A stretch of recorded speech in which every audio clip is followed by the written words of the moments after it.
tempo estava se esgotando e ele não podia se dar ao luxo de ficar parado ali, hipnotizado por um objeto, por mais intrigante que fosse. Com um movimento rápido, ele guardou o objeto na mochila, ajustou as correias e deu uma última olhada ao redor. Saiu de onde a cachoeira caía, voltou ao pequeno platô e de lá saltou de volta ao pequeno riacho, que agora sussurrava novamente.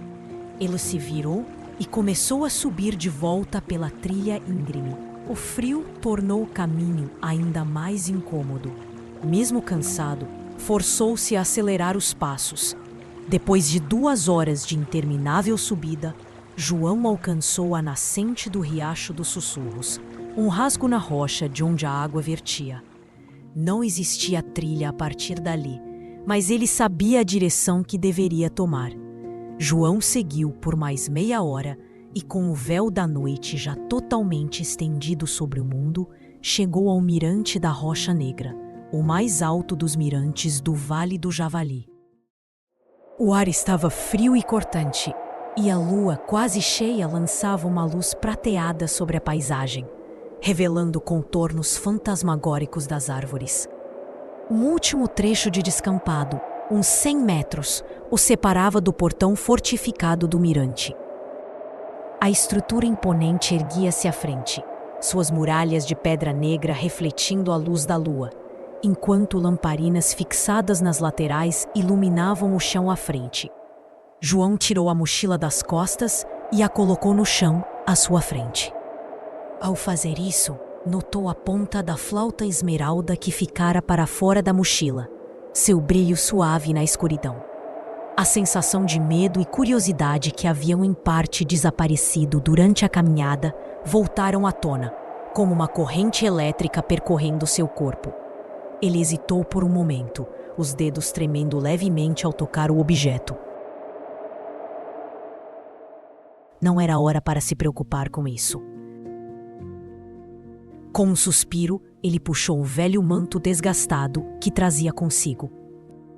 O tecido marrom estava gasto pelo tempo, com alguns furos e manchas de uso, mas ainda mantinha sua dignidade. No centro, bordado com fios já desbotados, havia um brasão, um escudo verde com o javali preto imponente no centro, ladeado por ramos de arroz e milho. Era em símbolo de sua terra, de sua gente, e serviria como anúncio da chegada de um não inimigo. João desembainhou seu facão e cortou um ramo comprido que crescia ao lado da trilha. Era uma vara resistente, reta e firme, perfeita para o que ele precisava. Com movimentos rápidos e precisos, amarrou o manto na ponta do ramo, criando uma bandeira improvisada. O javali preto no brasão parecia ganhar vida sob a luz das tochas, seus olhos fixos em João, como se o observassem. Ele ergueu a bandeira, sentindo o peso simbólico daquela ação, e a apoiou nos ombros. O manto balançou suavemente ao vento, enquanto ele se dirigia ao portão, cada passo ecoando no silêncio da noite. O portão era maciço, feito de madeira reforçada com barras de ferro, e parecia tão antigo quanto a própria montanha. Ao se aproximar, viu vultos em cima do muro que se agitavam com sua aproximação. João respirou fundo, ajeitou a bandeira nos ombros e preparou-se para se apresentar formalmente. Quando João estava a cerca de 30 metros, ouviu de sobre os muros uma saudação. "Onde descansa seu escudo?"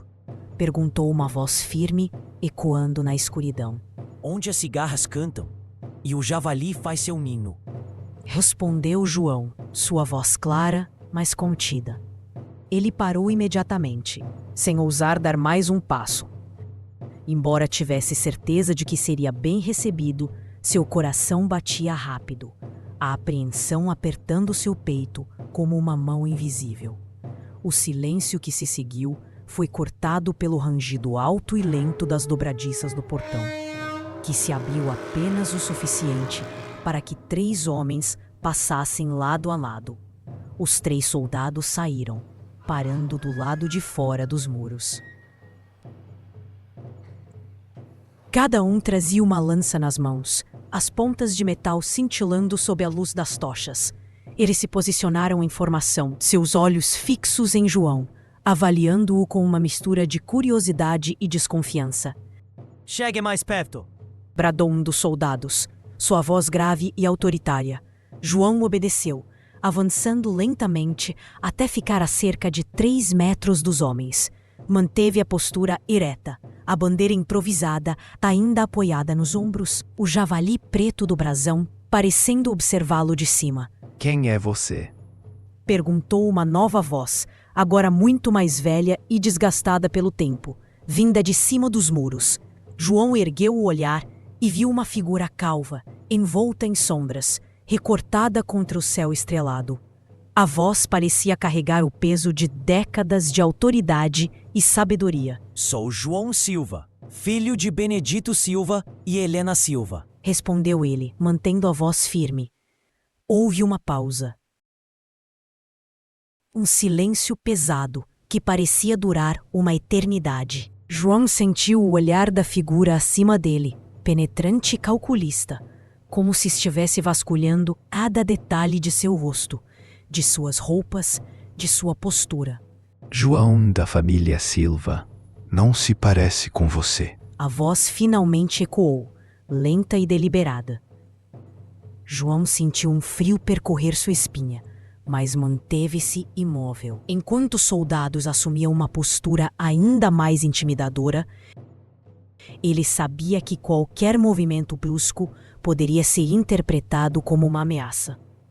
Sua mente correu para as histórias que ouvira na infância, para as suas lembranças, procurando algo que confirmasse sua identidade. Em 5 segundos, formulou as frases que precisava. Irrompendo do silêncio gelado, a voz de João falou firme. Eu sou quem digo ser, e trago comigo não apenas meu nome, mas também o peso da minha jornada e as marcas do caminho que percorri. Sua voz agora carregada de uma determinação que ele não sabia que possuía. A figura encapuzada inclinou-se levemente para frente, como se estivesse estudando João mais uma vez. Os soldados ao lado mantiveram suas lanças erguidas, prontas para agir, mas nenhum deles fez um movimento. O vento soprava mais forte agora, fazendo o manto de João balançar. Então prove que você é João Silva, filho de Benedito e Helena. Disse a voz, agora mais suave, mas ainda carregada de desafio. João respirou fundo, sentindo o peso daquela demanda. Ele sabia que nem podia falhar. Se é prova que quer, então deixe-me contar o que só um Silva saberia. Meu avô, Antônio Silva, foi o primeiro a erguer o mastro da colheita no Vale do Javali. Ele plantou o milho que ainda hoje é cultivado onde os 2 rios se encontram. E foi sobre essa terra que meu pai, Benedito, jurou lealdade à nossa terra e à família Silva no dia em que se casou com minha mãe. Sua voz firme, mas carregada de uma emoção contida. João fez uma pausa, sentindo o ar ficar mais pesado em seus pulmões. A figura encapuzada nos muros permaneceu imóvel, seu rosto ainda oculto pelas sombras. Minha mãe Helena, continuou ele, costumava dizer que o javali do nosso brasão não era apenas um símbolo, mas um lembrete. Ele nos lembra, ela dizia, que mesmo nos dias mais difíceis, nosso povo deve ser corajoso e manter o sangue quente. E foi ela quem me ensinou os cantos das cigarras e as antigas lendas que eles cantavam. Sua voz agora mais suave, quase um sussurro. O silêncio que se seguiu foi cortado apenas pelo farfalhar do manto ao vento. João sentiu o suor escorrer por suas têmporas, mas manteve-se firme, seus olhos fixos na figura acima dele. E se ainda não for suficiente, disse João, sua voz agora carregada de uma raiva contida. Peço que se lembre do respeito que deve à memória de meu pai, que tombou enquanto defendia esse lar na Batalha Vermelha. A figura encapuzada inclinou-se para a frente novamente, e desta vez João pôde ver brevemente o rosto sob o capuz. Um homem maduro, com olhos profundos e uma barba grisalha. Seu olhar era penetrante, mas agora carregava uma centelha de reconhecimento. João, Disse ele. filho de Benedito e Helena. Bem-vindo de volta ao Mirante da Rocha Negra. Bem-vindo ao Vale do Javali. Os soldados baixaram suas lanças, e o portão começou a se abrir completamente, revelando o interior do mirante. João sentiu um alívio imenso. Mas uma dúvida persistente lhe veio à cabeça. Por que tanta preocupação com a entrada no mirante?